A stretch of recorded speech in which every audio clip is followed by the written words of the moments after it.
الحمد لله وحده والصلاة والسلام على من لا نبي بعده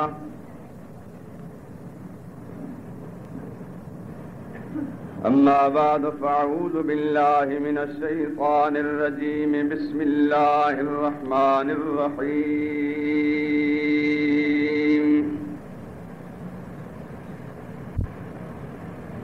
إذ قالت امرأة عمران رب إني نذرت لك ما في بطني محررا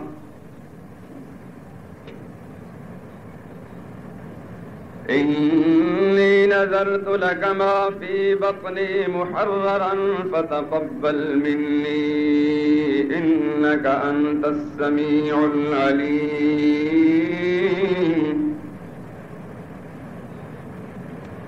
فلما وضعتها قالت رب إني وضعتها أنثى والله أعلم بما وضعت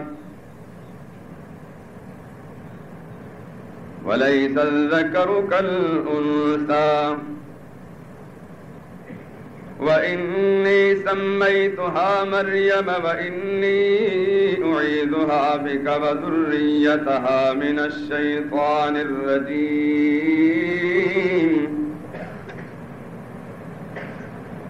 فتقبلها ربها بقبول حسن وأنبتها نباتا حسنا وكفلها زكريا كلما دخل عليها زكريا المحراب وجد عندها رزقا قال يا مريم أنى لك هذا قالت هو من عند الله إن الله يرزق من يشاء بغير حساب هنالك دعا زكريا ربه قال رب هب لي من لدنك ذرية طيبة إنك سميع الدعاء فنادته الملائكة وهو قائم يصلي في المحراب أن الله يبشرك بيحيى مصدقا بكلمة من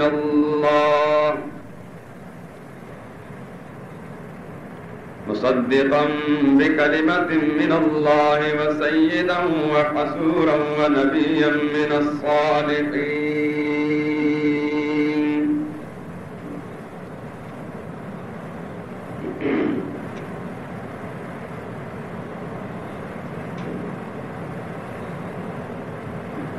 اور وہ وقت یاد کرنے کے لائق ہے جب عمران کی بیوی نے کہا کہ پروردگار جو بچہ میرے پیٹ میں ہے اس کو تیری نظر کرتی ہوں اسے دنیا کے کاموں سے آزاد رکھوں گی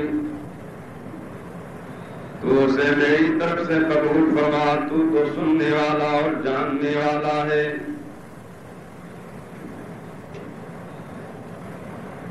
جب ان کے ہاں بچہ پیدا ہوا اور جو کچھ ان کے ہاں پیدا ہوا تھا اللہ کو خوب معلوم تھا تو کہنے لگی کہ پروردگار میرے تو لڑکی ہوئی ہے اور نظر کے لیے لڑکا معلوم تھا کہ وہ لڑکی کی طرح ناتواں کمزور نہیں ہوتا اور میں نے اس کا نام مریم رکھا ہے اور میں اس کو اس کی اولاد کو شیطان مردود سے تیری پناہ میں دیتی ہوں تو پروردگار نے اس کو پسندیدگی کے ساتھ قبول فرما لیا اور اسے اچھی طرح پرورش کیا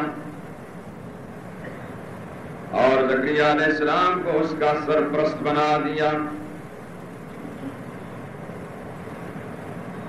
زکریا علیہ السلام جب کبھی عبادت خانے میں ان کے پاس جاتے تو ان کے پاس کھانا پاتے یہ کیفیت دیکھ کر ایک دن مریم سے پوچھنے لگے کہ مریم یہ کھانا تمہارے پاس کہاں سے آتا ہے وہ بولی کہ اللہ کے ہاں سے آتا ہے بلا شبہ اللہ جسے چاہتا ہے بے شمار رزق عطا کر دیتا ہے اس وقت زکریا علیہ السلام نے اپنے پروردگار سے دعا مانگی اور فرمایا کہ پروردگار مجھے اپنی جناب سے صالح اولاد عطا فرما. بلا شبہ تو دعاؤں کو سننے والا اور قبول کرنے والا ہے. وہ ابھی عبادت خانے میں کھڑے نماز ہی پڑھ رہے تھے کہ فرشتوں نے آواز دی کہ زکریا اللہ تمہیں یحییٰ کی بشارت دیتے ہیں جو اللہ کے فیض یعنی عیسیٰ علیہ السلام کی تصدیق بھی کریں گے اور وہ سردار ہوں گے اور عورتوں کی طرف رغبت نہ کرنے والے اور خدا کے پیغمبر نیکوکاروں میں سے ہوں گے. سبحان ربک رب العزت عما یصفون وسلام علی المرسلین والحمد للہ رب العالمین.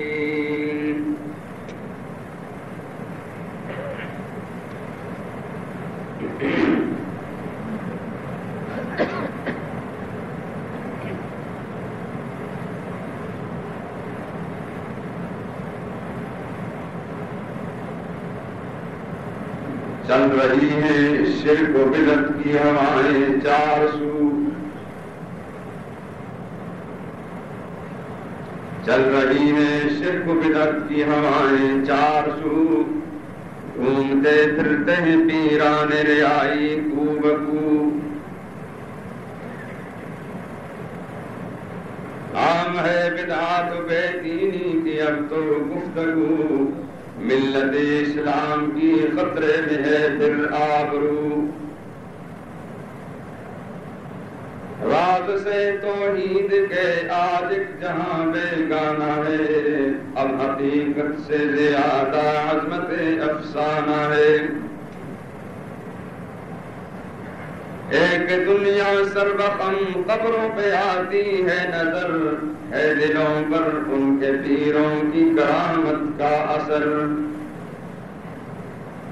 کیا خبر ان کو کہ یہ بھی ہے شریعت سے مفر. جو موحد ہیں نظر رکھتے ہیں وہ اللہ پر. جز خدا کے کوئی بھی مالک نہیں قادر نہیں. جز خدا کے کوئی بھی مالک نہیں قادر نہیں. غیب کا عالم نہیں اور حاضر و ناظر نہیں. سر عقیدت سے مزاروں پر جھکانا بھی ہے شرک. سر عقیدت سے مزاروں پر جھکانا بھی ہے شرک. منتوں کا ماننا چادر چڑھانا بھی ہے شرک. اور قبروں پر چراغوں کا جلانا بھی ہے شرک. المدد یا شیخ کا نعرہ لگانا بھی ہے شرک. حشر میں مشرک کی بخشش ہو نہیں سکتی کبھی. شرک سے ہوتی ہے توحید و رسالت کی نفی. مسلم و مشرک کی ہے راہ جدا منزل جدا. اس کا ہے صرف ایک خدا اس کے ہزاروں ہیں خدا. دل سے قائل ہے یہ ارشاد رسول اللہ کا. خواہشوں پر نفس کی قائم ہے اس کا سلسلہ. جو موحد ہے وہ ایسا کام کر سکتا نہیں. بھول کر ترک رہے اسلام کر سکتا نہیں. ہے یہ تعلیم نبی فرمان قرآن کریم. ہے ہر ایک بدعت ضلالت شرک ہے ظلم عظیم. بدعتوں ہی بدعتوں کی ہر طرف شیشہ گری. اس طرح تردید فرمان رسول اللہ کی. مدعی توحید کے اور شرک سے یہ ساز باز. مدعی توحید کے اور شرک سے یہ ساز باز. ایک طرف قبروں پہ سجدے دوسری جانب نماز. التجا فریاد استمداد غیر اللہ سے. یہ نہیں ہے شرک تو پھر شرک کس کا نام ہے. تاب کے یہ کھیل دنیا کو دکھایا جائے گا. مذہب کا توحید کا کب تک اڑایا جائے گا.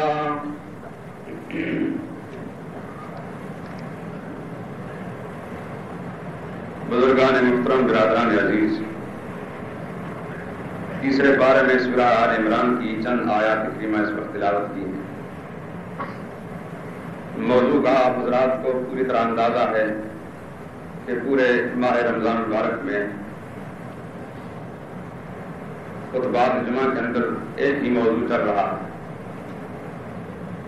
اس کی اہمیت سے بھی کوئی باشعور انسان بے خبر نہیں ہے۔ اللہ کی توحید کا مسئلہ اس قدر اہم ہے کہ ہم قرآن کریم کے اندر جب غور کرتے ہیں تو یہ پتہ چلتا ہے کہ دنیا کا کوئی انسان بھی جب اللہ کی توحید کا پرچار کرتا ہے اور اس کا اقرار اور اظہار کرتا ہے، رب العالمین اس کو اپنے قرآن کی تاریخ میں جگہ دیتے ہیں۔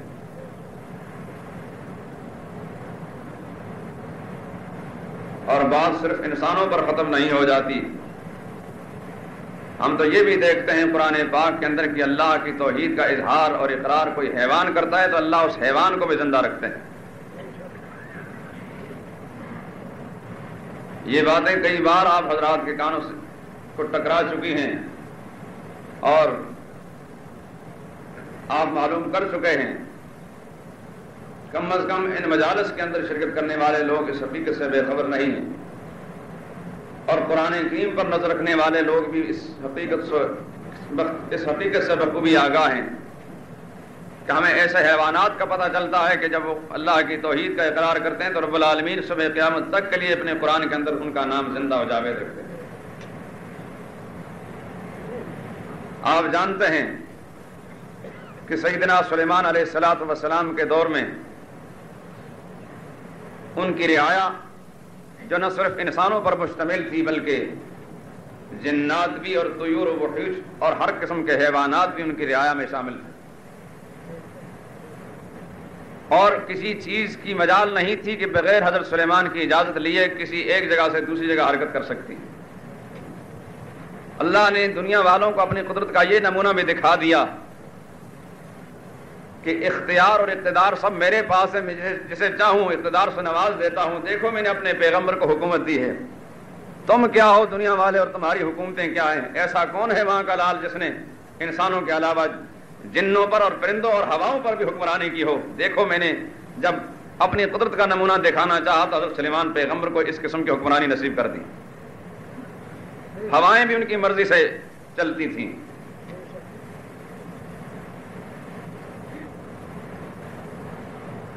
ایک پرندہ ہدہد، اللہ نے لاکھوں پرندے دنیا میں پیدا فرمائے ہیں،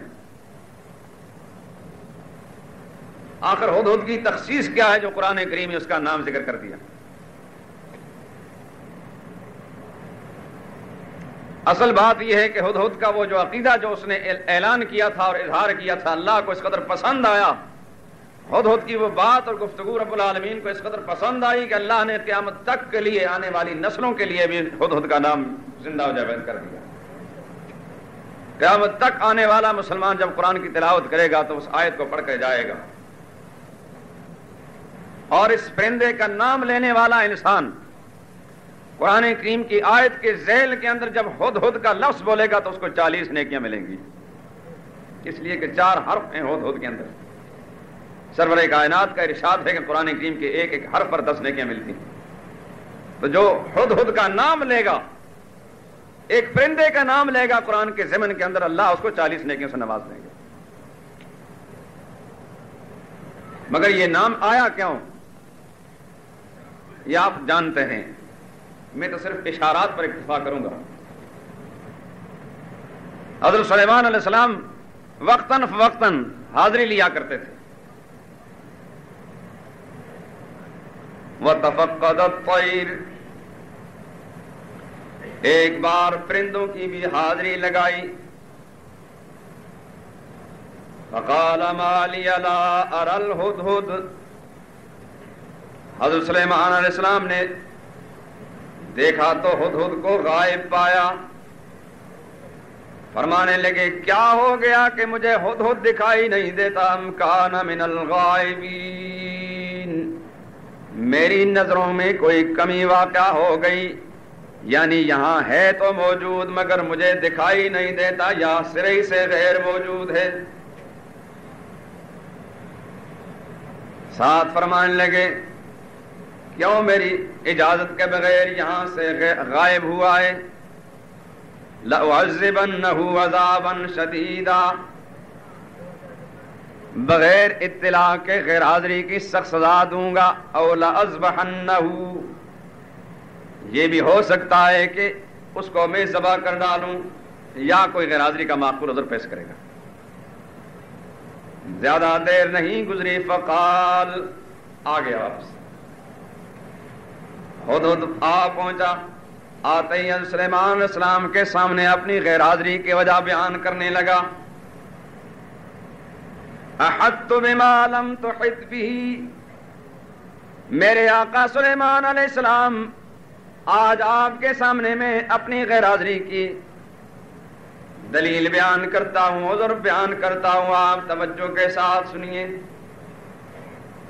میں جب یہاں سے نکلا، اڑتے ہوئے پرواز کرتے ہوئے چلتے چلتے ایسے علاقے میں پہنچا کہ وہاں پہنچ کر وہاں کے حالات دیکھ کر میں دنگ رہ گیا. احطت بما لم تحط به، آج میں نے ایسے حالات سے واقفیت اور آگاہی حاصل کی ہے جو اے اللہ کے پیغمبر ابھی تک آپ کو بھی معلوم نہیں. ما لم تحط به. وجئتک من سبأ بنبأ یقین، ملک سبا میں جا پہنچا اور وہاں سے یقینی اور سچی خبر لایا ہوں. اور اس کے بعد پھر وہ ساری داستان سٹوری سنانی شروع کر دی.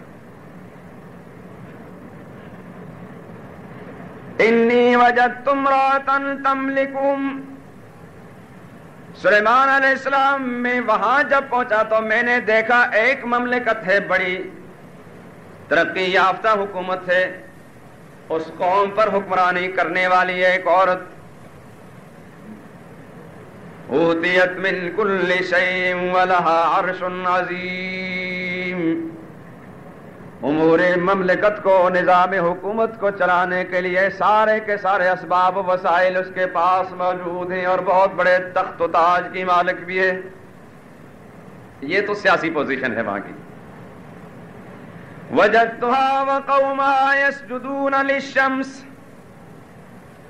سیاسی اعتبار سے تو بڑی عروج اور ترقی یافتہ قوم ہے، لیکن مذہبی اعتبار سے انتہائی ذلت اور خواری اور پستی کے گڑھے میں گری ہوئی قوم ہے. اور اس کا ثبوت یہ ہے کہ وجدتها وقومها يسجدون للشمس، میں نے اس ملکہ کو بھی اسی ساری قوم کو پایا کہ سارے کے سارے سورج کے سامنے سرنگوں ہو رہے ہیں، اس کو پوج رہے ہیں. یہ ایک پرندہ کہہ رہا اور ساتھ کہنے لگا اللہ یسجدوا للہ. پہلے وہ ساری داستان سنانے کے بعد جذبات میں آ کر سلیمان پیغمبر کے سامنے وہ پرندہ اپنے عقیدے کا اعلان کرتا.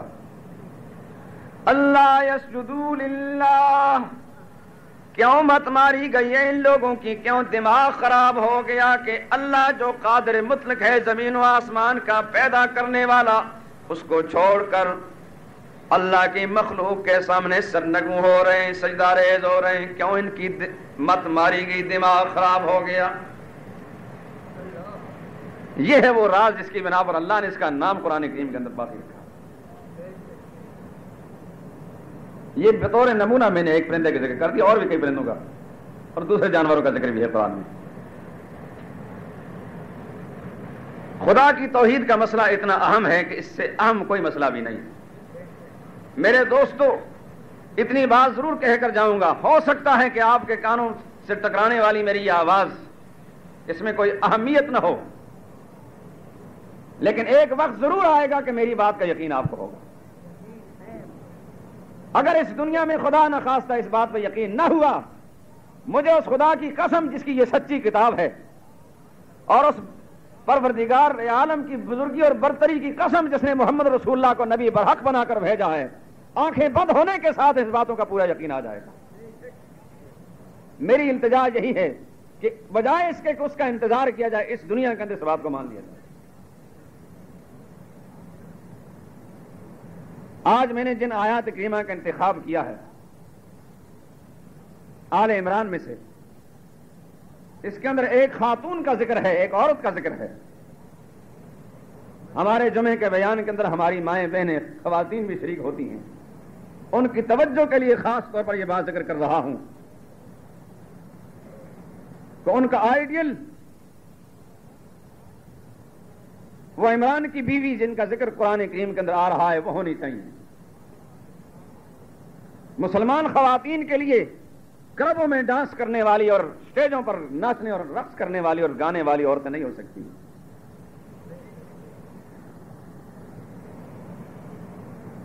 اس قسم کی عورتوں پر قدم قدم پہ خدا کی پھٹکار پڑتی ہے، ان کا وجود نحوست ہوتا ہے اس دھرتی پر بسنے والے انسانوں کے لیے۔ اور یہ بھی کچھ عورتیں ہیں کہ جن کا ذکر قرآن کریم کرتا ہے۔ اور ایک بات آپ حضرات کی توجہ کے لیے، یہ سورت جس کی یہ آیات ہیں، سورت کا نام آل عمران ہے۔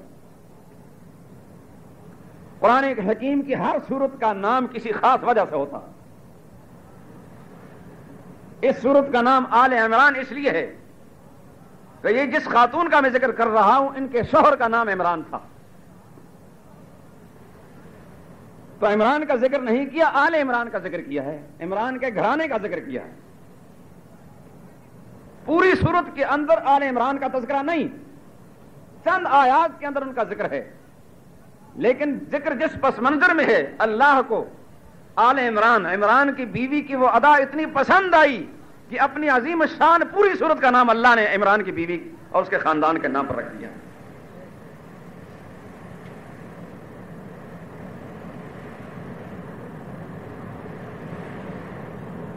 اب آپ منتظر ہوں گے کہ وہ کیا چیز ہے۔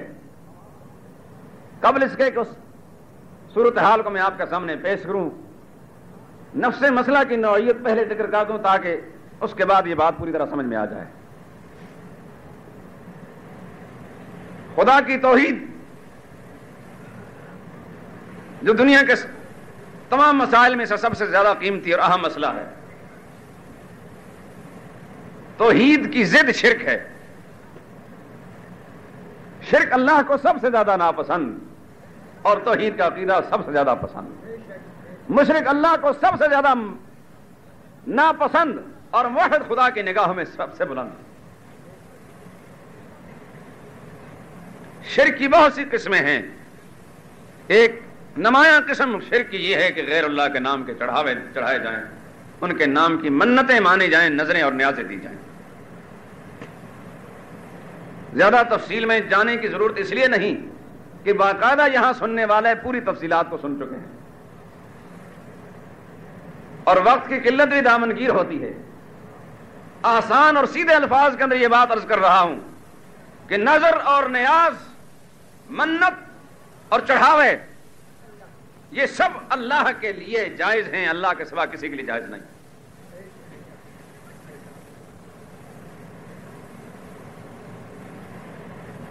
اور اگر پوری طرح بات کسی کو سمجھ میں نہیں آئی تو میں یہاں موجود ہوں، جب چاہے وہ اپنی تسلی کر سکتا۔ ہر بات کی تہ میں جا کر کھوج لگا کر اس کی حقیقت کو سمجھانا یہ میری ذمہ داری ہے، لیکن نفسی مسئلے کے طور پر اس وقت جتنے حاضرین اس بات کو سمجھ لیں، جس طرح سجدہ اور رکوع اللہ کے لیے خاص ہے، جس طرح طواف کرنا اللہ کے گھر کے لیے مخصوص ہے، کسی غیر کے گھر اور در کا طواف نہیں ہو سکتا، کسی غیر کے لیے سجدہ اور رکوع نہیں ہو سکتا، اسی طرح نظر و نیاز، منت اور چڑھاوے یہ اللہ کا حق ہے، اللہ کے سوا کسی غیر کے لیے نہیں ہو سکتا۔ دنیا میں جو اللہ والے تھے، جن کو اللہ نے اپنا پسندیدہ قرار دیا، اپنے قرآن کی تاریخ میں ان کو جگہ دی، ان کا کردار قرآن بیان کرتا ہے کہ وہ جب منت مانتے تھے، نظر دیتے تھے تو اللہ کے نام کی دیتے تھے۔ آئیے قرآن کریم سے پوچھتے ہیں اس خاتون کا تذکرہ جو ان آیات کے اندر بیان کیا گیا ہے۔ حدیث پاک میں آتا ہے، حضور اکرم صلی اللہ علیہ وسلم نے فرمایا، مردوں کے مقابلے میں عورتوں کی عقل کمزور ہوتی ہے. یہی وجہ ہے کہ گواہی اور شہادت کے معاملے میں ایک مرد کے مقابلے میں 2 عورتیں ان کی گواہی قبول ہو سکتی ہے، تاکہ ایک کو اگر بھول جائے تو دوسری یاد دلائے. لیکن ایسی عورت جو اس اللہ کی توحید کی راز کو پہچان چکی، وہ ان تمام دنیا کے مردوں سے زیادہ عقل مند ہے اور زیادہ مقدس اور پاک باز ہے، جن کو ابھی تک خدا کی توحید کی بات سمجھ میں نہیں آئی اور اس کو مان نہیں گئے.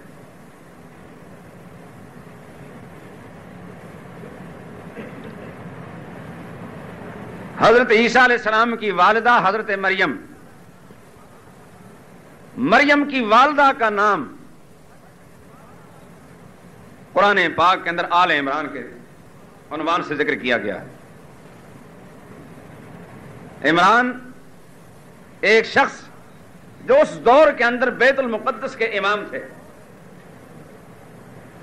زکریا علیہ السلام کا دور تھا اور زکریا علیہ السلام کے ہم زلف تھے. ایک بہن عمران کی بیوی اور دوسری زکریا علیہ السلام کی بیوی. زکریا علیہ السلام بیت المقدس کے سرپرست ہیں، متولی ہیں اور وہاں کے امام ہیں عمران.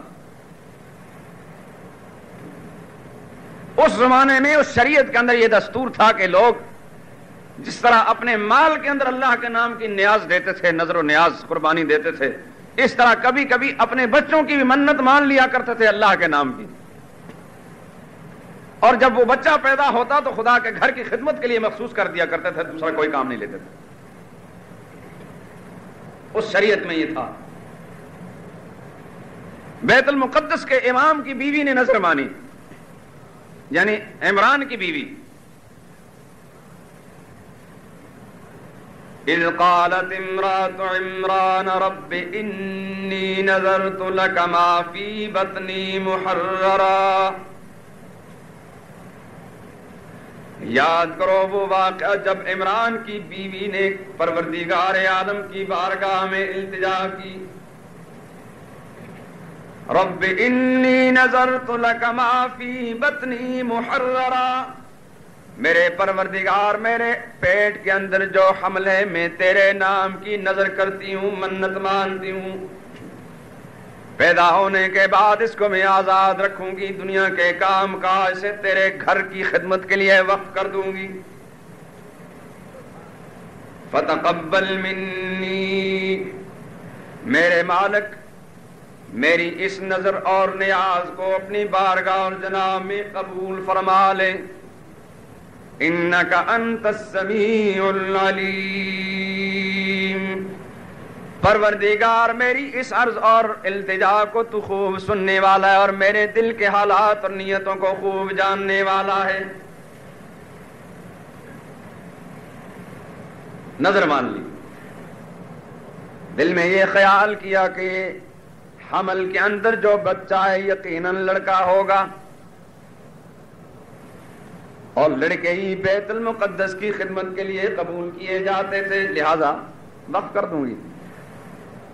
قرآن کہتا ہے فلما وضعتها قالت رب انی وضعتها انثى، جب وہ حمل پیدا ہوا تو عمران کی بیوی حیران رہ گئی،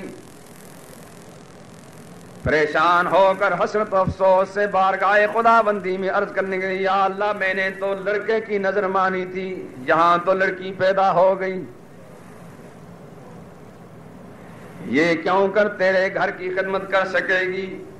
اس لیے کہ قوت اور توانائی کے اعتبار سے لڑکیاں لڑکوں کا مقابلہ نہیں کر سکتی. یہ التجا کی. اللہ نے فرمایا واللہ اعلم بما وضعت، اے عمران کی بیوی آپ کو بتانے کی کوئی ضرورت نہیں، میں خوب جانتا ہوں میں نے جو کچھ بنایا اور پیدا کیا ہے. ولیس الذکر کالانثی، آپ کی سوچ مختلف ہے، آپ سمجھتی ہیں کہ لڑکا زیادہ قیمتی ہوتا، لڑکی پیدا ہو گئی ہے یہ اس قابل نہیں ہوگی، لڑکا ہوتا تو زیادہ بہتر ہوتا. یہ اس دور سے چلی آ رہی ہے بات. لڑکی پیدا ہوتی تو منہ لٹک جاتا، منہ چھپائے پھرتے ہیں، اور لڑکے پیدا ہوتے تو جشن مناتے ہیں. یہ زمانہ جاہلیت میں لڑکیوں کے پیدا ہونے پر ہار محسوس کیا کرتے تھے اور زندہ درگور کر دیا کرتے تھے. یہ اسلام کی برکات ہیں کہ اللہ نے ان کو عظمت بخشی ہے. اور سرور کائنات نے یہ ترغیب دیتے ہوئے فرمایا کہ جو شخص اپنی بچیوں کی صحیح تربیت کر دے گا، ان کو پال کر تربیت کر کے پرورش کر کے ان کو رشتہ ازدواج کے اندر صحیح ضابطوں سے منسلک کر کے اپنی ذمہ داری سے عہدہ برا ہو جائے گا، میرے اور اس کے درمیان جنت میں کوئی فاصلہ نہیں ہوگا. اتنی ترغیب دی محمد رسول اللہ صلی اللہ علیہ وسلم نے بچیوں کی پرورش کرنے پر.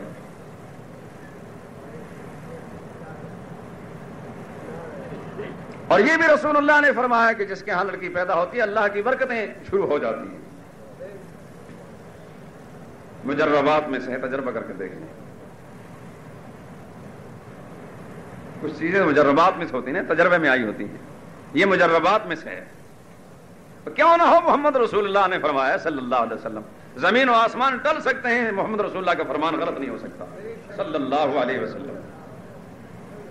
ہم تو اللہ کے نبی کی سچائی پر ایسا یقین رکھتے ہیں.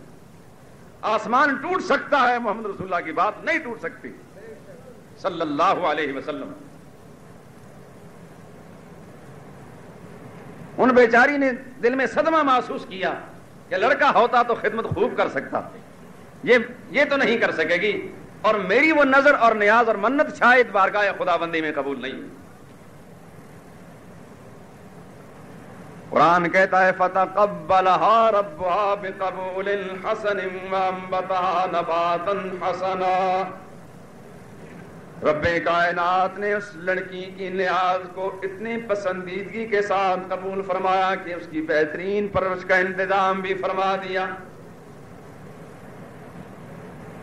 وَكَفَّلَهَا زَكَرِيَّا. وہ لڑکی کون تھی؟ وہ بچی جس کی نظر مانی گئی تھی حمل میں. بعد کے زمانے میں دنیا نے ان کو حضرت مریم صدیقہ کے نام سے پہچانا ہے. جب یہ پیدا ہوئی تھی تو باپ کا سایہ پہلے سر سے اٹھ گیا تھا، یتیمی کی حالت میں پیدا ہوئی. اب ظاہر ہے کہ اس کی کفالت کی بھی ذمہ داری کسی کو ہونی چاہیے. اللہ فرماتے ہیں میرے نام کی نظر مانی پھر میں ایسے لوگوں کس طرح بے سہارا چھوڑ سکتا ہوں. کفلہا زکریا، میں نے اس کی تربیت کا بہترین انتظام کر دیا. زکریا علیہ السلام کو ان کا سرپرست بنا دیا، جو رشتے کے اعتبار سے بھی ان کے خالو لگتے تھے. اور قرآن کریم میں موجود ہے جب عمران کی بیوی مریم کو لے کر بیت المقدس میں حاضر ہوئی، متولی اور سرپرست کے سپر کرنے لگی. یہ اللہ کے نام کی نیاز ہے. بڑا ہے وہ بدنصیب انسان جو اللہ کے مال کو غیر اللہ کے نام کی نیاز اور نظر کے طور پر نکالتا ہے. اس سے زیادہ بدنصیبی کی کوئی اور نظیر نہیں ملتی. اس کی بدبختی کا کوئی ٹھکانہ نہیں ہے اس دھرتی پر. پڑھا لکھا ہو یا ان پڑھ، وزارت کے منصب پر بیٹھا ہو یا سڑک پر جھاڑو دینے والا ہو، اگر اللہ کے سوا کسی غیر کے نام کی نظر و نیاز دیتا ہے اس سے بڑا بدنصیب کوئی نہیں ہے.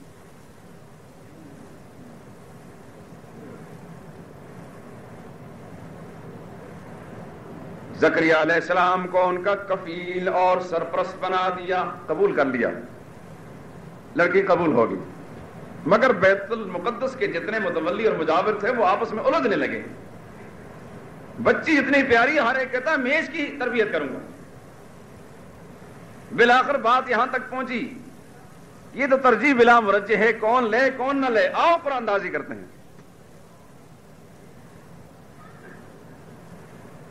اللہ فرماتے وما كنت لديهم اذ يلقون اقلامهم ايهم يكفر مریم، ہم نے مریم کی تربیت کا اتنا بہترین انتظام کر دیا کہ ہر ایک دعوے دار جو حاصل کرنا چاہتا تھا، ہم نے مناسب سمجھا کہ جو رشتے میں زیادہ قریب ہیں انہی کی کفالت اور سرپرستی میں جائے تو بہتر انتظام ہوگا۔ تدبیر یہ بتا دی کہ جو دعوے دار ہیں وہ قرآن دازی کریں، مگر ایسا قرآن دازی نہیں جیسا دنیا والے کرتے ہیں۔ فرمایا تورات اور انجیل کے لکھنے کے لیے جو تمہارے پاس قلمیں بہتے ہوئے پانی میں قلموں کو ڈال دو، جس آدمی کا قلم پانی کے بہاؤ کے خلاف واپس چلنا شروع کر دے گا سمجھو کہ مریم اسی کو مل گئی۔ خدا کا نظام بڑا عجیب ہے، ہماری سمجھ میں آئے یا نہ آئے، اللہ کا نظام بڑا عجیب ہے۔ بالآخر زکریا علیہ السلام سرپرست بن گئے، رشتہ دار وہی تھے۔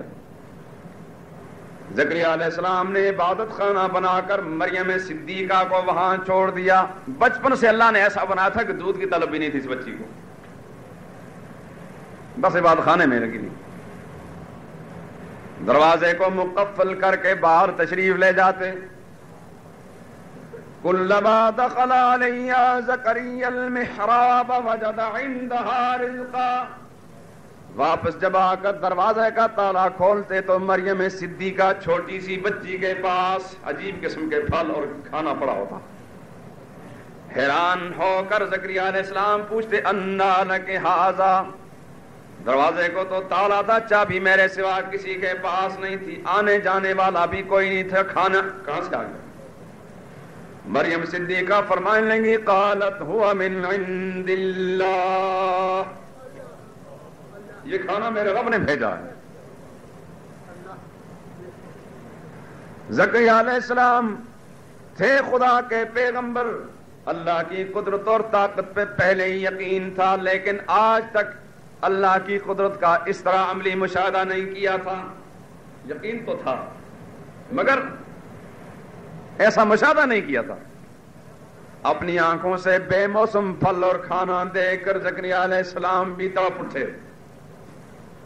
دوستو یہ وہی پیغمبر ہیں جو 100 برس کی عمر کو پہنچ گئے، گھر میں کوئی اولاد نہیں، اور اس وقت جب وہ کھانا اور پھل دیکھے اس وقت بھی گھر میں کوئی اولاد نہیں تھی۔ زکریا علیہ السلام نے بے قرار ہو کر بارگاہ خداوندی میں دستک دینا شروع کر دی۔ ہنالک دعا زکریا ربہ، وہیں لیٹ کر بیٹھ کر بارگاہ خداوندی میں التجا کرنے لگے، اے میرے پروردگار، او میرے پروردگار، مریم کو بے موسم پھل دینے والے، رزق پہنچانے والے خدا، اگرچہ میرے ہاں بھی لڑکا پیدا ہونے کا موسم نہیں، لیکن یا اللہ تو اگر بے موسم ان کو رزق پہنچا سکتا ہے تو میرے گھر میں لڑکا پیدا کرنا بھی تیرے لیے کوئی دشوار نہیں۔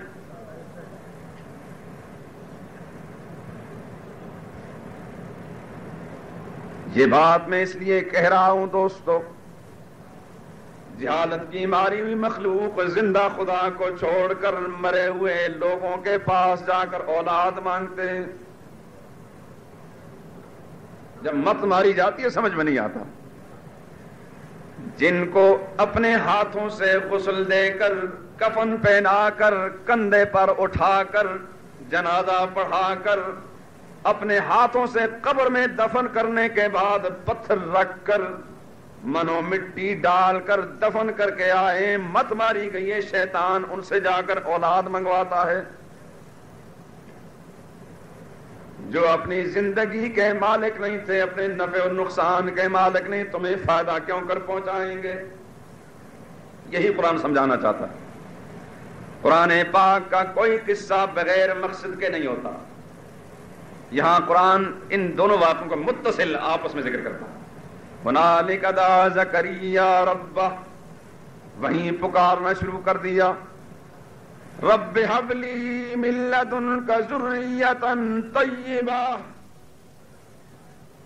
میرے دوستو، زکریا علیہ السلام کا قصہ قرآن پاک دنیا کے انسانوں کو یہ سبق دینے کے لیے ذکر کرتا ہے کہ اے وہ لوگوں جو اولاد کے طلبگار ہو، عبرت حاصل کرو، سبق سیکھو زکریا علیہ السلام سے۔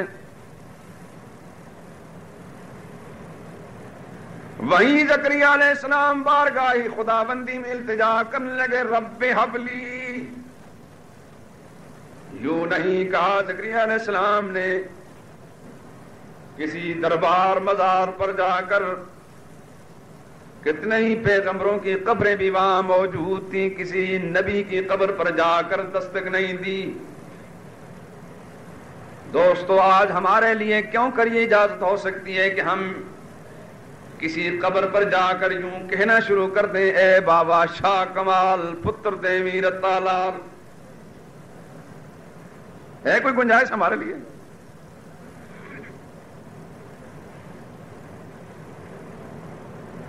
اللہ اللہ۔ رب حبلی، میرے پروردگار، رب حبلی، میرے پروردگار ہبہ کر دے، عطا فرما دے، ملتن کا اپنی بارگاہ اور اپنی جناب سے، ذریتن طیبتن، یا اللہ آج تک میں اولاد کی نعمت سے محروم ہوں، اولاد دے دے، لیکن ایسی اولاد نہیں چاہیے جو آنے والے زمانے میں چل کر میری بدنامی کا باعث بنے۔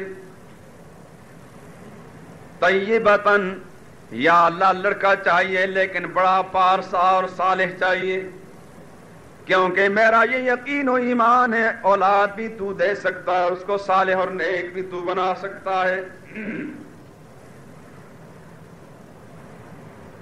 قرآن کریم نے دوسرے مقام میں اس واقعے پر قدر تفصیل سے روشنی ڈالی۔ اذ نادى ربه نداء خفيا، زکریا علیہ السلام چپکے اپنے رب کو پکارنے لگے، یہ سوچنے لگے اگر اونچی آواز سے پکاروں گا تو لوگ ہنسیں گے کہ اب بڑھاپے میں اولاد کی یاد ستائی ہے۔ اس بوڑھے کو بھی اب شوق چڑھا ہے بیٹے کا۔ ندان خفیہ، قالا، کہنے لگے رب حب لی من لدنک، اذ نادى ربه نداء خفیا، آہستہ آہستہ پکارنے لگے زکریا علیہ السلام اپنے پروردگار کو، کہنے لگے قال رب انی وهن العظم منی واشتعل الرأس شیبا، میرے پروردگار میں تو بوڑھا ہو گیا ہوں اور بڑھاپا میرے سر میں، یہ بھی یقین رکھتا ہوں کہ تجھے پکار کر آج تک میں کبھی مایوس اور محروم نہیں لوٹا، آج بھی میں ایمان رکھتا ہوں محروم نہیں لوٹوں گا۔ وَإِنِّي خِفْتُ الْمَوَالِيَ مِنْ وَرَائِي وَكَانَتِ امْرَأَتِي عَاقِرَ، اصل بات یہ ہے میں لڑکا اس لیے مانگ رہا ہوں کہ میں نے جب اپنے دائیں بائیں ماحول پر نظر ڈالی تو مجھے اپنے رشتہ دار، اپنے بھائی بہن، چچا زاد بھائی، ان میں سے ایک بھی ایسا نظر نہیں آیا جو میرے دنیا سے چلے جانے کے بعد اس دین کا وارث بنے گا۔ خطرہ مجھے یہ ہے کیونکہ سارے کے سارے مجاور بنے ہیں، مجھے تو مجاہد چاہیے، مجاوروں کی ضرورت نہیں، یہ تو روٹیوں پر مرنے والے ہوتے۔ مجھے ان سے خطرہ ہے اپنے بعد کہ یہ دین کہیں اس میں گڑبڑ پیدا نہ کر دیں، اس لیے لڑکا چاہیے تاکہ دین کا وارث بنے۔ رب کائنات نے فرمایا یا زکریا انا نبشرک بغلام،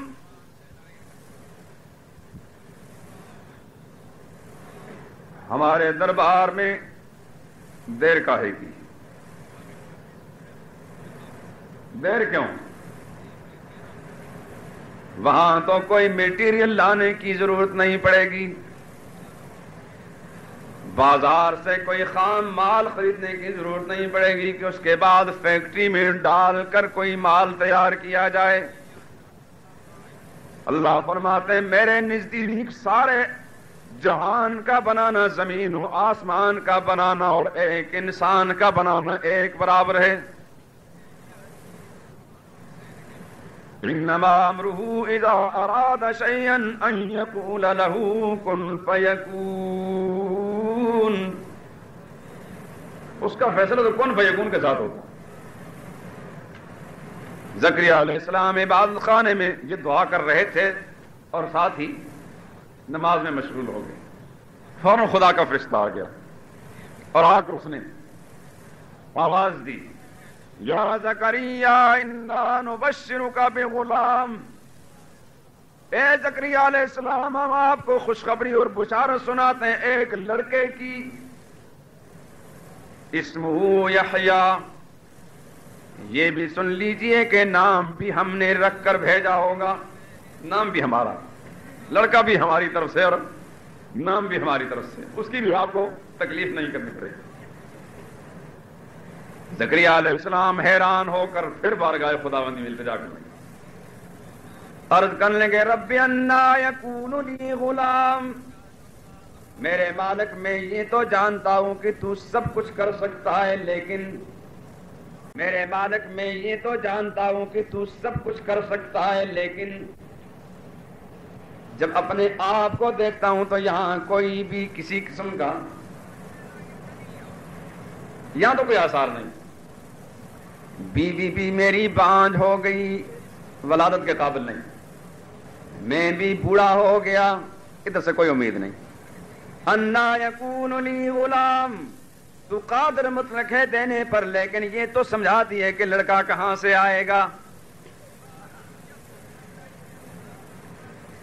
اللہ نے فرمایا قال کذالک، میرے پیغمبر تعجب کرنے کی ضرورت نہیں، حیران ہونے کی ضرورت نہیں، میری قدرت کا نظام یوں ہی چلتا رہتا ہے، کذالک یوں ہوگا۔ وقد خلقتک من قبل، اگر مزید سمجھنا چاہتے ہو تو اپنی تخلیق پہ غور کرو، آپ کو بھی تو میں نے پیدا کیا، یہ تو بتائیں آپ کا وجود آپ کے دنیا میں پہلے پیدا ہونے سے پہلے کیا تھا، کیا حقیقت ہے آپ کی؟ یعنی ہر انسان دنیا میں آنے سے پہلے کیا ہوتا، جس کی ابتدا ایک پانی کی بوند، آدمی بلبلا ہے پانی کا، اسی لیے کسی نے کہا ہے، شاید اسی طرح اشارہ کر دیا، پانی کا ایک قطرہ، یہ قطرہ اگر زمین پر گر جاتا ہمیشہ کے لیے فنا ہو جاتا، کوئی دوبارہ اس کو اس میں سے نکال کر جمع نہ کر سکتا، لیکن رب کائنات اپنی قدرت کی مشینری پر جب اس قطرے کو ڈالتے ہیں تو وہاں سے حسین و جمیل نوجوان بنا کر نکالتے ہیں۔ وقد خلقتک من قبل، اپنی تخلیق پہ غور کیجیے، کیا تھے آپ؟ ایک پانی کا قطرہ ہی تھے، اور قطرہ پانی کا کہاں سے آیا؟ باپ کے تمام وجود کا خلاصہ ہے، اس بوند کے اندر سر کے حصے بھی ہیں، پیر کے بھی ہیں، دھڑ کے بھی ہیں، سارے ہیں، اور جب وہ پہنچتا ہے رحم مادر کے اندر، ماں کے رحم کے اندر پہنچتا ہے، خدا کی حفاظت کا نظام شروع ہو جاتا ہے۔ اس عورت کو بھی پتہ نہیں جس کے پیٹ میں پہنچ گیا، شوہر کو بھی کچھ پتہ نہیں، خاندان والے بھی نہیں جانتے، جہان والے بھی نہیں جانتے، وہ تربیت کر رہا ہے۔ ایک عرصہ گزرنے کے بعد اس کو اللہ خون کی شکل میں بدلتے ہیں، پھر گوشت بنتا ہے، پھر انسانی اعضاء بننا شروع ہو جاتے ہیں، ایک وقت کے بعد اس میں اللہ روح ڈال دیتے ہیں، بچہ زندہ ہو جاتا ہے، اور چل پھر رہی ہے بے خبر۔ زندگی کے آثار پیدا ہونے کے بعد دنیا والے جانتے ہیں کہ بچے کو غذا کی ضرورت ہے کہ نہیں، اللہ وہاں بھی غذا پہنچا رہے ہیں، اس لیے کہ وہ رزاق ہے۔ ان اللہ هو الرزاق ذو القوة المتین، بڑی مضبوط طاقت والا ہے، ہر جگہ روزی پہنچا سکتا ہے۔ وہاں روزی کا سامان کس طرح کیا، دنیا والے لوگوں حیران رہ جاؤ گے۔ آہا، وہ تو عجیب ہے۔ کسی نے کہا نا، غرے کو غرق کرتا ہے دریا و رود میں، موسیٰ کو پالتا ہے دشمن کی گود میں۔ اس کی تربیت کا نظام عجیب ہے۔ رحم مادر میں بچہ، اس میں روح آ چکی ہے، اب غذا کا محتاج۔ عورت کو کچھ پتا نہیں کہ میرا بچہ کس طرح پرورش پائے گا۔ وہ جو کچھ کھاتی پیتی ہے اس سے اس کی اپنی نشو و نما ہوتی ہے، بچے کے لیے کوئی فائدہ نہیں۔ مگر اللہ کی تربیت کے نظام پر قربان جائیں، بڑا محیر العقول نظام ہے میرے پروردگار عالم کا۔ ماں کے پیٹ کے اندر بچہ جب اس میں روح پڑ جاتی ہے، اللہ اس خون کے ذریعے سے اس بچے کی تربیت کرتے ہیں جو ہر مہینے میں کسی عورت کے جسم سے خارج ہوا کرتا ہے۔ حمل کے ایام میں وہ خون بند ہو چکا ہے پیٹ کے اندر۔ جب بچہ تیار ہو گیا، اللہ نے ناف کی نالی کے ذریعے سے اس خون کو بچے کی غذا بنانا شروع کر دیا۔ لوگوں وہ خون کیا ہے؟ قرآن بتاتا ہے قل هو اذن یسألونک عن المحیض۔ نبی آپ سے لوگ پوچھتے ہیں یہ ماہواری کا خون کیا ہوتا ہے؟ قل هو اذن، کہہ دو کہ وہ تو نرا زہر ہے۔ جس چیز کو رب العالمین خود زہر قرار دے چکے ہیں، اپنی قدرت کاملہ کا نمونہ دکھانے کے لیے پیٹ کے اندر ننھے سے وجود کی تربیت اس زہر سے کرا رہے ہیں۔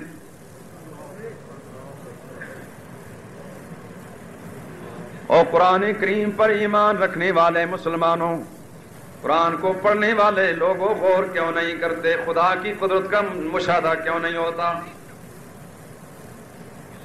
وہی خون اس دنیا میں تنومن توانا شخص اگر اس کے پیٹ میں چلا جائے تو موت کے گھاٹ اتر جائے گا، لیکن اللہ جب اس سے تربیت کرانا چاہتے تو ننھے وجود کی تربیت کرا رہے ہیں۔ ایک بات سمجھیے، ماں کے پیٹ کے اندر بچے کا منہ بند ہے، اللہ نے وہاں تالا لگا دیا۔ یہ بھی ہو سکتا تھا کہ اس خون کو اللہ منہ کے ذریعے سے پیٹ میں پہنچاتے، ہو سکتا تھا، لیکن اللہ نے ایسا نہیں کیا۔ کیوں نہیں کیا؟ سمجھیے اس بات کو، اور سمجھنے کے بعد میری التجا ہے میرے دوست اور بزرگوں، عمل بھی کرنا شروع کر دیجئے۔ منشاء خدا بندی یہ ہے، یہ بچے کا منہ، اس کو میں نے پاک رکھنا ہے۔ وہ خون اگرچہ میں اس سے روزی کا سامان بنا رہا ہوں لیکن ہے ناپاک۔ منہ کے ذریعے اس لیے نہیں پہنچاؤں گا کہ اس منہ کو میں نے پاک رکھنا ہے، پیدا ہونے کے بعد اس منہ کے ذریعے سے صرف میری حمد و ثنا ہوا کرے گی۔ میں نہیں چاہتا کہ کوئی نجس اور ناپاک چیز، بدبودار چیز اس منہ کو چھو بھی جائے۔ اور میرے رب نے ماں کے پیٹ کے اندر بھی اس منہ کو پاک رکھنے کا حفاظت کا سامان بنایا۔ لوگوں کیوں مت ماری گئی ہے کہ اس دنیا میں پیدا ہونے کے بعد شراب پینا شروع کر دیتے ہو؟ کیوں سگریٹ نوشی میں مبتلا ہو جاتے ہو؟ اللہ تو اس کو پاک رکھنا چاہتے ہیں، کیوں اس کو بدبودار کرتے ہو؟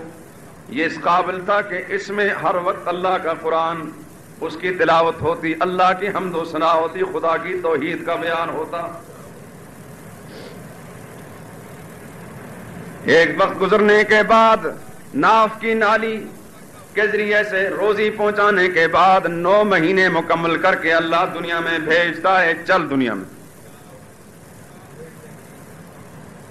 زمین پر آتے ہی وہ چھوٹا سا بچہ دایا کینچی لے کر، چھری لے کر اس کی ناف کی نالی کو کاٹ دیتی ہے جس کے ذریعے سے رزق پہنچ رہا تھا۔ لوگوں ناف کی نالی کے کٹ جانے سے ہمیشہ کے لیے اس راستے سے روزی کا سامان بند ہو گیا۔ اگر اللہ نے تربیت کا نظام انسانوں کے حوالے کر دیا ہوتا تو دنیا میں کوئی بچہ پھر زندہ سلامت نہ رہ سکتا، اس لیے کہ روٹی کا وہ لقمہ جس کو توڑ کر سالن میں بھگو کر آپ اپنے منہ میں ڈال کر اپنی غذا بناتے ہیں، اگر وہی بچے کے منہ میں ٹھونس دیا جاتا وہ ہلاک ہو جاتا۔ اس سے جوان کی تربیت تو ہو سکتی ہے مگر بچے کی نہیں۔ اللہ فرماتے ہیں ہاں ہاں تم بے خبر ہو، میں بے خبر نہیں، وہاں بھی حالات سے باخبر تھا، یہاں بھی، وہاں بھی دیکھ رہا تھا جان، اس لیے کہ میں تو رب العالمین ہوں، ساری دنیا سارے جہانوں کی ہر قسم کی مخلوق کی تربیت کرنے والا ہوں۔ اللہ فرماتے ہیں ہاں ناف کی نالی تو کٹ گئی، اس کے ساتھ ہی میں نے ماں کی چھاتیوں کے اندر دودھ کی دو نہریں بھی رواں کر دی ہیں، جاری کر دی، اور بچے کو پیدا کرنے کے ساتھ ہی اس کو یہ سبق بھی پڑھا دیا ہے۔ بچے کو اللہ فرماتے ہیں یہ سبق میں نہیں پڑھایا ہے، دوسرا کوئی استاد نہ پڑھا سکتا، اس لیے کہ وہ تو دنیا والوں سے اتنا بے خبر ہے کہ اب ماں کو بھی نہیں پہچانتا، نہ باپ کو، دوست کو بھی نہیں پہچانتا، دشمن کو، لیکن اتنی بات وہ فطرت میں ساتھ لے کر آیا ہے۔ اللہ جو استاد ازل ہے اس نے پڑھایا ہے کہ اے بچے ادھر سے روزی کا راستہ بند ہو گیا ہے، تیری ماں کی چھاتیوں میں دودھ کی نہریں جاری کر دی ہیں، چھاتی کے ساتھ لگنے کے ساتھ تو نے دودھ اس طرح چوسنا ہے تاکہ تیری روزی کا سامان بن جائے۔ دوستو دنیا کا کوئی پروفیسر، بڑے سے بڑا نفسیات کا ماہر اس بچے کے کان میں کوئی آواز کہہ کر کوئی سبق نہ دے سکتا۔ خدا کی تربیت کے نظام پہ قربان جائیں۔ زکریا علیہ السلام کو فرمایا یہ ہے خدا کا نظام، وَقَدْ خَلَقْتُكَ مِنْ قَبْلُ وَلَمْ تَكُ شَيْئًا۔ حیران ہونے کی کیا بات ہے، آپ کو بھی تو میں نے پیدا کیا حالانکہ کچھ بھی نہیں تھے، پانی کا ایک قطرہ کچھ بھی نہیں ہوتا، اللہ ضائع کر دے تو ضائع ہو جاتا ہے، اللہ حفاظت فرمائے تو بچہ بن جاتا ہے۔ او لوگوں، زندہ خدا کو چھوڑ کر مرے ہوئے لوگوں سے جا کر اولاد مانگنے والوں، تم خود بھی تو سوچو، تم بھی کسی کی اولاد ہو، تم بھی اپنے ماں باپ کی اولاد ہو، تو تمہارے ماں باپ کو اولاد کہاں سے ملی؟ یہ کہو گے کہ فلاں بابے نے دیا، ہم کو بھی فلاں بابے نے دیا، ہمارے ماں باپ کو بھی فلاں دربار سے مت ماری گئی ہے۔ یہ تو سوچو روس کے دہریوں کو اولاد کہاں سے ملتی ہے، وہ تو خدا کو بھی نہیں مانتے، مزار کو کیوں کر مانیں گے، دربار کو کیسے مانیں گے، پیر کو کیسے مانیں گے، وہ تو خالق کائنات کو بھی نہیں مانتے، پھر بھی اولاد مل رہی ہے اور نسلیں بڑھ چڑھ رہی ہیں، پھل پھول رہی ہیں۔ جو ان کو اولاد دینے والا ہے وہ تم کو دیتا ہے۔ اگر کوئی شخص یہ سمجھتا ہے کہ وہاں سے اولاد ملی، اس کی مت ماری گئی ہے، دماغ خراب ہو گیا۔ کیڑے مکوڑے کہاں سے جا کر مانگتے ہیں، چڑیاں کہاں سے اولاد مانگتی ہیں، کتیوں کو اور بلیوں کو اولاد کہاں سے ملتی ہے؟ جو ساری کائنات کو اولاد دینے والا، ان کی نسلوں کو بڑھانے والا، وہ تم کو بھی اولاد دینے والا ہے۔ تم کو تو اللہ نے اشرف بنایا ہے۔ غیر اللہ سے اولاد مانگ کر تم جنگل کے جانوروں سے بھی نیچے گر گئے ہو، جنگل کا جانور بھی غیر اللہ سے نہیں مانگتا۔ اللہ فرماتے ہیں وَلِلَّهِ مُلْكُ السَّمَاوَاتِ وَالْأَرْضِ يَخْلُقُ مَا يَشَاءُ۔ او لوگو، آسمان و زمین میں حکمرانی اور بادشاہی تو ایک اللہ کی چل رہی ہے، وہ جو چاہتا ہے پیدا کرتا ہے۔ یہب لمن یشاء اناسا ویہب لمن یشاء الذکور۔ سن لو، کان کھول کر سن لو، دل و دماغ پر منقش کر لو اس بات کو، پڑھ لو اللہ کے قرآن کو سورہ شورى کے آخر میں جا کر۔ یخلق ما یشاء، حکمرانی بادشاہی اسی کی چل رہی ہے، وہ جو چاہتا ہے پیدا کرتا ہے۔ یہب لمن یشاء اناسا، جس کو چاہتا ہے لڑکیاں ہی لڑکیاں دے دیتا ہے، ساری زندگی سر رگڑتے پھرتے ہیں، کوئی لڑکا نہیں ملتا۔ وَيَهَبُ لِمَن يَشَاءُ الذُّكُورَ، اور جس کو چاہتا ہے لڑکے ہی لڑکے دے دیتا ہے، تڑپتے رہتے ہیں ایک بچی مل جائے نہیں ملتی۔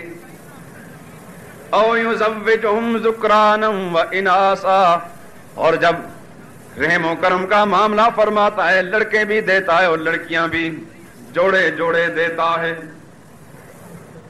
وَيَجْعَلُ مَن يَشَاءُ عَقِيمًا، اور جس کو چاہتا ہے بالکل بے اولاد بنا دیتا ہے۔ ساری دنیا کے ڈاکٹروں سے علاج کر کر کے تھک جاتا ہے لیکن اولاد نہیں ملتی، ہر دربار مزار شجر حجر پر سر رگڑ رگڑ کر مر جاتا ہے، اولاد نہیں ملتی۔ کیوں کر ملے اولاد؟ دینا یا نہ دینا اس اللہ کا کام ہے۔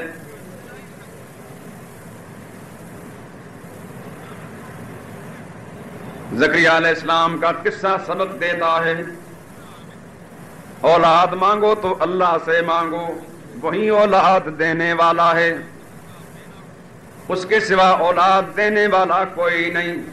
لیکن یہ بھی سن لو، سبق حاصل کر لو، اولاد مانگو تو رب سے مانگو، لیکن ساتھ یہ بھی مانگو یا اللہ نیک بنانا۔ فاسق فاجر غنڈہ بدماش مل گیا تو کس کام کا؟ بدنامی کا باعث بنے گا، خاندان کی ناک کٹ جائے گی، رسوائی کا سامان بنے گا۔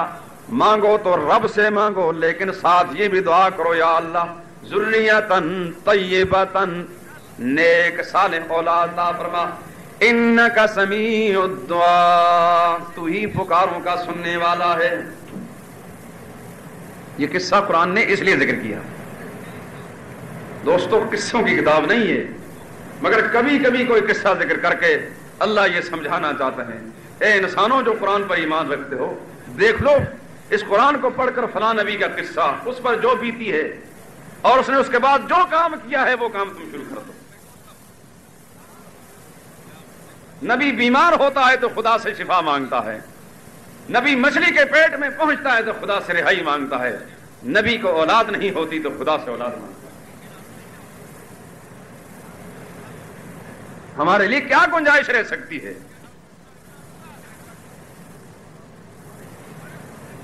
جو اپنے فائدے اور نقصان کا اختیار نہیں رکھتے تم ان سے اولاد مانگتے ہو، جو اپنی موت کو ٹال نہیں سکتے تم ان سے اولاد مانگتے ہو۔ تمہیں فائدہ کیوں کر دیں گے؟ اپنا فائدہ بھی نہ کر سکے، اپنی زندگی نہ بچا سکے، قضاء و قدر کے فیصلے آئے تو خدا کے حکم کے سامنے سر جھکا کر چلے گئے۔ میرے دوستو، محمد مصطفیٰ صلی اللہ علیہ وسلم سے بڑھ کر اللہ کو کوئی محبوب نہیں، ٹھیک ہے؟ حدیث پاک میں آتا ہے سرور کائنات کو اپنی بیویوں میں عائشہ صدیقہ سب سے زیادہ محبوب تھی۔ اللہ دینے پہ آئے تو کیڑے مکوڑوں کو اولاد اور نسلوں سے نواز دیتا ہے، نہ دینے پہ آئے تو محمد مصطفیٰ کو عائشہ سے اولاد نہیں دیتا۔ اب اس کے لیے مزید کسی دلیل کی ضرورت ہے؟ کس کا جی نہیں چاہتا اولاد کے لیے؟ کس کا دل نہیں کرتا؟ وہی سب کو دینے والا ہے۔ اللہ اللہ۔ میرے دوست اور بزرگوں، رمضان مبارک کا یہ آخری جمعہ ہے، اللہ ہی کو معلوم ہے کہ آئندہ سال کون زندہ ہوگا کون نہیں ہوگا۔ ایک برس کا عرصہ اس پر محیط ہے، ان مجالس کے اندر کون ہوگا کون نہیں ہوگا پتہ نہیں ہے، ہماری زندگی ہے کہ نہیں، لیکن باتوں کو پلے سے باندھ لو۔ اور پلے سے باندھنے کا یہ مطلب نہیں ہے کہ بس اپنے پیٹ کے اندر ان کو رکھ لو، باہر نہیں نکالنا۔ گھروں میں جا کر بگڑے ہوئے عقیدے والی عورتوں کو بھی سمجھاؤ جو غیر اللہ کی منتیں مانتی ہیں اور نیازیں کرتی ہیں۔ منت اور نیاز کے لائق خدا کی ذات ہے، کوئی نہیں ہے۔ اولاد دینے والا بھی وہی ہے اور نظر و نیاز کے لائق بھی وہی ہے۔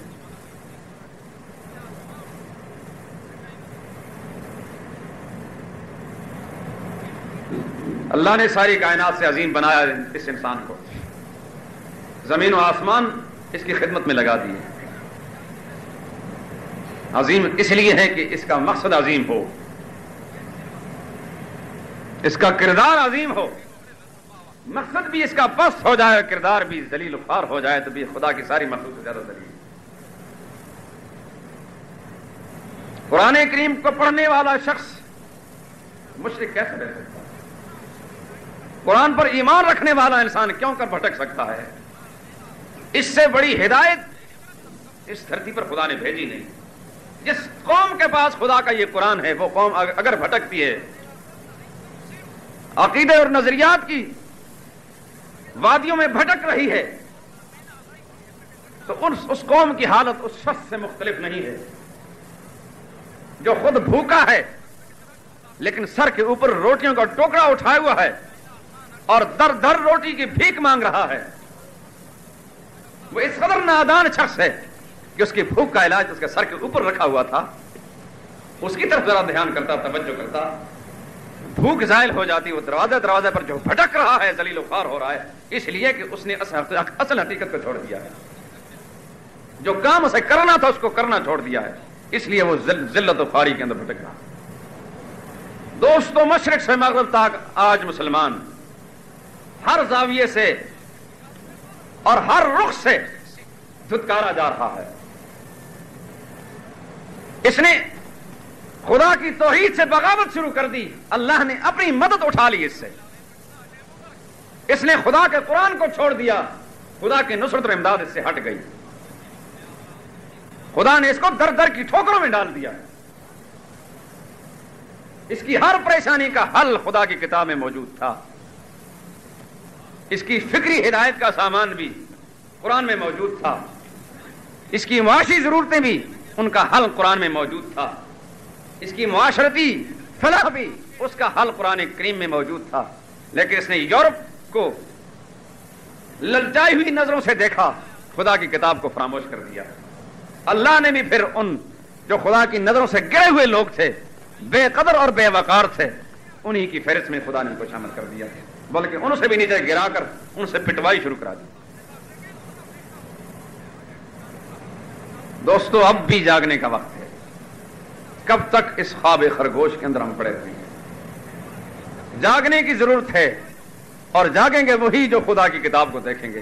جس نے خدا کے قرآن سے آنکھیں پھیر لی ہیں وہ سویا ہوا ہے، ہمیشہ سویا رہے گا،